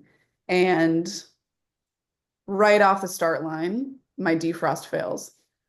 So I can't see anything. I've got fogged up windshield. I literally can't see anything. It's pitch black. I'm messing with the different settings on my headlights to try to see anything, but everything's Mhm. just reflecting off the rain. So I'm totally blind. I can't see anything. And Michelle is like futzing around with something in her wheel well. And I'm like, what on earth is this woman doing? Like, we're in the middle of a night stage. It's dumping rain. But I'm like, whatever. I just trust her implicitly. So I'm like, she's doing something good, I'm sure. Um, and she pulls out the caution triangle for when, like, if you are off on the side of the road, you're required to put out like reflective caution triangles. And they fold up to be really compact, which means that you can fold them out to be a straight line instead of a triangle. Okay. So she folds it out straight and then she finds a rag. And I'm like, I know exactly what she's doing. She's fashioning a windshield wiper for the inside That's of the car crazy. while she's calling notes. And how fast are you traveling at this I rate? mean, not that fast because I can't see anything. So I'm trying So not to go probably plus. like maybe what, like 40 miles an hour in Yeah, dirt, which is still fast. yeah, probably around there. Mm. Yeah, my speedo didn't work, so I had no idea, but somewhere It, around. And then she's reaching over, still calling notes, has not missed a note, and she's wiping in front of my face. Now, bless Michelle, she's very petite, so she can't get very far. But it doesn't matter because I have a window that she's made me about this big, and I'm leaning to the right so that I can see through this thing. And that is exclusively what got us through that stage. Otherwise, I don't know what I would have done. I would have pulled off. I guess maybe I would have just limped it, but like Yeah, she's calling me notes and I'm like, I'm sure that you're right, but I can't see that corner. Like I don't know where I am. that's So talk sick. about multitasking. Brilliant. That's I really don't know how to carry on this podcast after that. Like That's that's one of the that's your cooler things I've that's ever your heard in my entire that's life. your yeah, that's your badass story of the day. Michelle That Miller. is sick. And you can come learn from Michelle Miller if you come to DirtFish. She'll teach you how to drive a rally car. If that wasn't a plug, I don't know what is. I love that. Oh my gosh. Dude, it's actually it's been a blast. And I don't think I want to get back to a timeline. And you know what? I'll end it on this because you chose rally. Rally chose you, but you chose rally. And there was a time that rally. Okay, first of all, I think it's fair to say that still in 2025, it is still the hardest motorsport out there. But there has been, I wouldn't say a dip in popularity, but it's not there was something about it in the 70s and the 80s and the 90s that really it was like a full-on prestigeness of like the best drivers are out there. What do you think has made it be that some of the other motorsports have perhaps maybe passed it in popularity? And if you were the head of the world rally competition, like what would you do in order to go ahead and get it back to, because like I think it's fair to say that of course NASCAR is still as popular as it can be here in the United States, and clearly Formula One has really shot itself back up in popularity, whether it was because of Netflix, but you also add in the pop star that is a Lewis Hamilton, and you add in Max Verstappen, and then so many other drivers that have Charles Leclerc is, everybody loves Charles Leclerc, let's be real. So what do you think has been that it made it go in the direction that it did? And if you were trying to go ahead and increase its popularity, in particular the WRC, which is the highest level of competition, what would you do, go ahead and do to go ahead and get it back up there? Yeah, I mean, first, there's a big distinction between the US and the international market. I That's would, true. And I'm sorry. I should say that internationally it's still stupid yeah, popular. But even then, I yeah. feel like it's kind of dropped off slightly. Not crazy, but a little bit for sure. So, you bring up the importance of having characters, whether that's Lewis or Max or Charles or whatever. Of course, we had Colin Um, McRae back in the day. exactly. Yeah. Rally historically has always had the characters. I mean, yeah, you talk about Colin, you talk about the battle between Hanu Mikola and Michel Mouton. Like these are characters. These are people coming to the camera at the end of the stage saying, screw that guy, like genuine fights were happening between drivers. I'm not condoning fighting, but there was energy there, there was tension, there were battles. Yeah. Bad blood. And Yeah. um internationally that still exists, like yeah, like you said, that popularity. But the thing that happens when you have characters is that if that character is from your hometown, it becomes a flag flying thing. Mm-hmm. Like in Monte Carlo, not a single person was rooting for anyone other than the Frenchman Ogier. Mm-hmm. You have to. And so you end up, like I remember we ended up at this stage end in this teeny weeny little cafe that I'm sure this is their busiest time of the year. They're playing the rally on the screen, and every single person in there is wearing something to do with Ogier, and they're only there for him. And it becomes this like national pride moment in a good way, not in a Right. weird American way. And it means something to people. It's like when your city wins the FIFA thing, cup, whatever the Yeah. term is. Yeah. It's like who wins the Super Bowl. It's your place, it's your city. It means something. And I think in the US, because we're all just kind of from the US, we've lost that. But I don't know that that's a thing that's killed the popularity here. I mean, our one of our big missions at DirtFish is to keep that love for rally alive in the US. There's also the access issue physically. Mhm. Um, in Europe and in a lot of those WRC rounds, you can be 10 feet away from the car when it buzzes by you. In the US, True. The because you're so deep regulations are in the real woods, strict. Yeah. in the woods and the regulations are so strict, you don't get that kind of And access. also, to be fair, and one thing that I love about the US, which, we try to go ahead and protect our forests and things of that nature, which is something I truly admire and appreciate. Obviously, I'm an environmentalist, but at the same time, damn it, let me race through that. You know what I mean? Because we've got so many cool places that we could, and and honestly, I think I've said this one a million times. Race car technology and just cars in general are the cleanest they've been in probably 100 years. You could go ahead and make really clean, like these engines are so clean, it's not going to be doing as much damage to that respective environment, especially when you're not running it every day. Yeah. You could get away with that. You could. Right. And I mean, that's why the WRC switched over to hybrid was in an attempt to Mm-hmm. be a little bit less mean to the roads on which they Absolutely. race. But I mean, Jensen Button and I think Lewis Hamilton and even Nico Rosberg, they own teams in that, like, sustainable fuel. yeah, I think some of them are even a fully electric that are like full on Yeah. uh not rally cars, but yeah, you know what I'm saying. Like Yeah. it's sick. It's sick is what it is. But Yeah. yeah, I didn't And mean to there is interrupt. that Please carry on. opportunity. No, no, no. There is that opportunity for sure. In terms of popularity, I mean, this is one of the missions of Dirtfish, which is to nourish the rally culture in the US. And I will say the Pacific Northwest has a really healthy rally fan population and rallyist population, which is unique. But no, you're right. I mean, for me, I think that the hardest part is allowing your viewers to participate. Uh, Mm, you go to a football game, you get to see it all. You get to see the action. You can buy the VIP tickets. You can go down on the field. You can participate. You can be involved.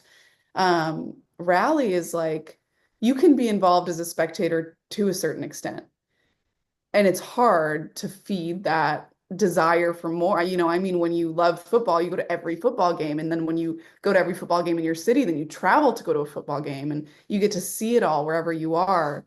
And that's hard to access in rally, especially in the US. I mean, the WRC is doing the live stream. They've got like 4 helicopters so that they can do that. Flying around with Wi-Fi signal, I mean, we don't have that here.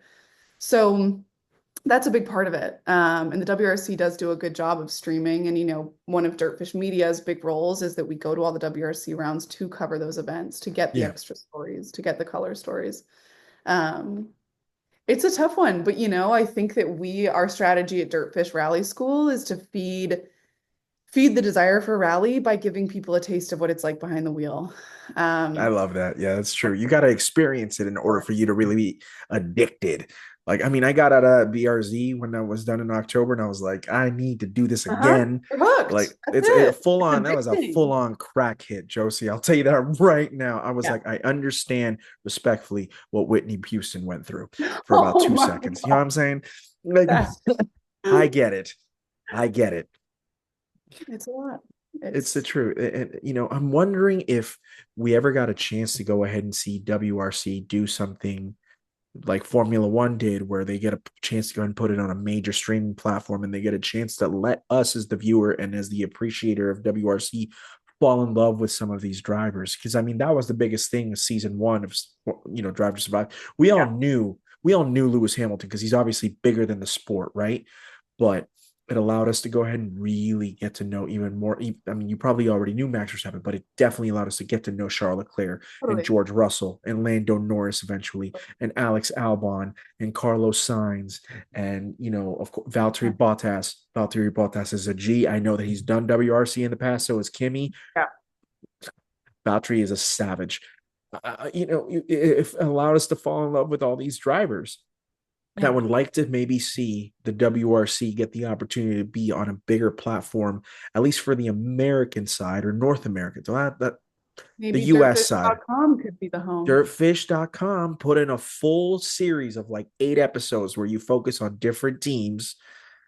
Man, we're really cooking tonight, man. Anybody out there who wants to go ahead and again, all you have to do is reach out to the head of strategy over at DirtFish Riley. Josie at dirtfish.com. That's my email. It's very complicated. Josie, it's been an absolute treat and a half once more. I am very grateful that you were able to make it back on the podcast virtually.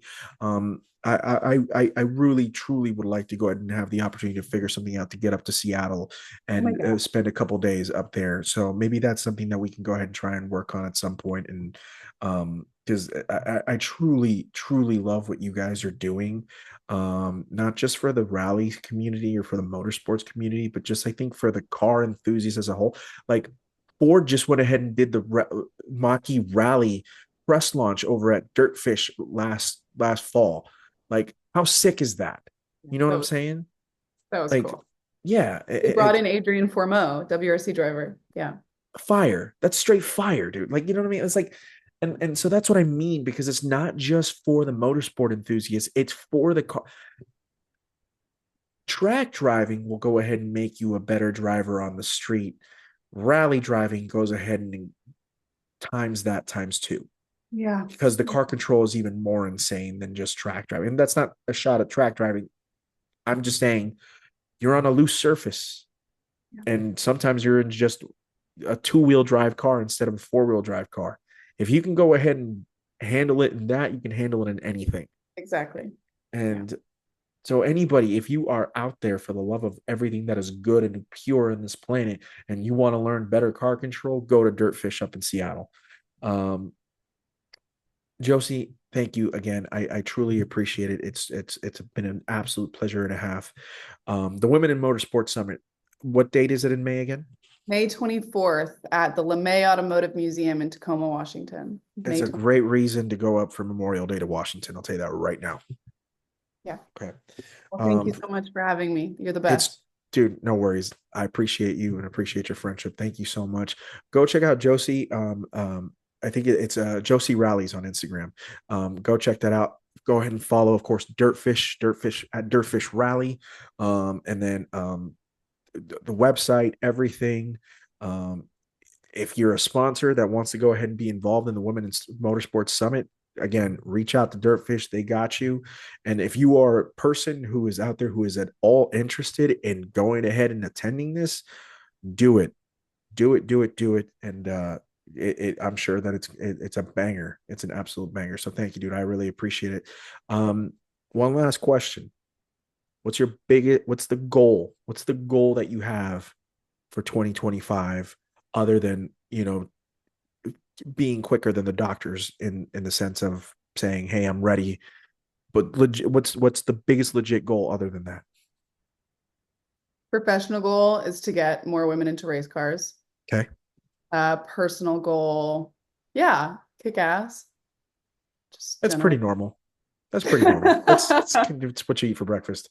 Um, Awesome. I appreciate it. Anybody else and everyone else who's out there watching, listening, however you're consuming this media, I appreciate it. You can go ahead and find us at Tormenting Tarmac on Instagram. And of course, you can go ahead and subscribe to our podcast on Apple and Spotify. And you can subscribe to us on YouTube as well. I think we're going to put this one on YouTube. Josie, I don't think I messed up too much. So, boom. And yeah, everybody else, just I appreciate you all listening. And I wish you all the best start to your new year possible. And you know what? If you don't mind me saying, big shout out to everyone in Los Angeles right now, sending my thoughts, love, and prayers to all of you. If you're out in LA, stay safe.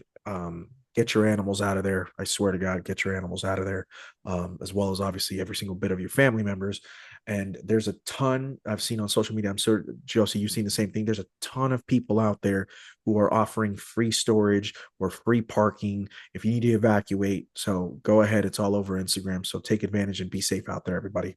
But for now, that's Josie Rimmer, and my name is Jorge Aquino. You've been listening to Tormenting Tarmac. Happy New Year to you all. It's season 4. It's the podcast where the enthusiast never dies. Good night, everybody.